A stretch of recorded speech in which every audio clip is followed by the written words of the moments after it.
Login failed on AlphaFlow App Fix. You tried to log into the AlphaFlow app to monitor your real estate investments, but instead of seeing your portfolio, you're hit with a login failed message. It's frustrating, but here's the surprising truth.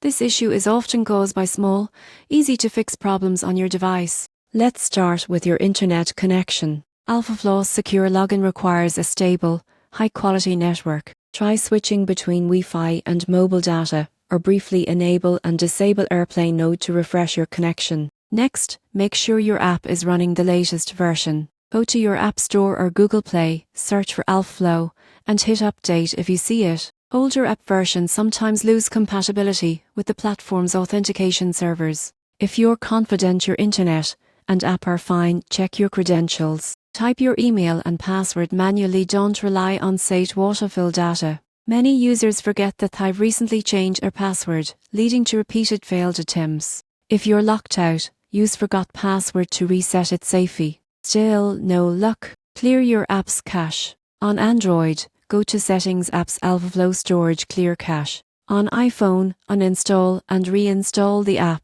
Cached data can get corrupted, and clearing it gives the app a clean start. Another tip, disable your FIN.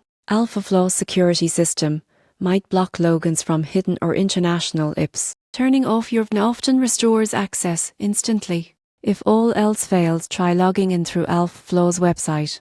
If that doesn't work either, the platform might be experiencing a temporary outage. So when your AlphaFlow app says login failed, don't stress. These issues are temporary and fixable. Check your internet, update the app, confirm your credentials, clear your cache, and disable your FIN.